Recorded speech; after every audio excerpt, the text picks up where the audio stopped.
अस्सलाम वालेकुम जमशेद भाई, क्या हाल? उम्मीद है आप भी खैरियत से होंगे।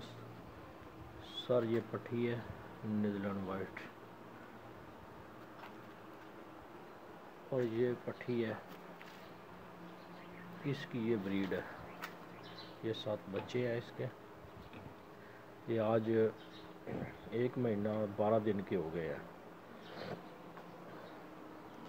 ये जो पट्ठा आपसे चेंज करके लेके आया था वो सर ये उनकी माँ है पट्टियों की।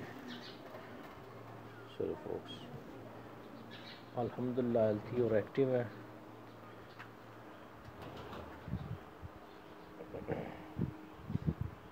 अल्हम्दुलिल्लाह अभी बहुत ज़बरदस्त काम चल रहा है माशाल्लाह। वो भी ब्रीड करने वाली है। ये 23 तारीख को ब्रीड करेगी, ये भी 23 को ब्रीड करेगी, वो 5 तारीख को करेगी वाइट वाली, इस 5 को, अप्रैल 5 को। अल्हम्दुलिल्लाह ज़बरदस्त और हेल्थी और एक्टिव है और बहुत ही ज़बरदस्त काम है ये। जो भी भाई ज़रा देख रहे हैं माशाल्लाह कहें, और काम बहुत ज़बरदस्त चल रहा है।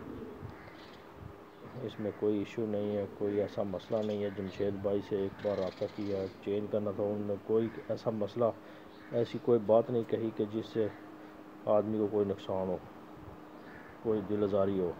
उन्होंने उसी वक्त उठा के मुझे दिया ये पट्ठा।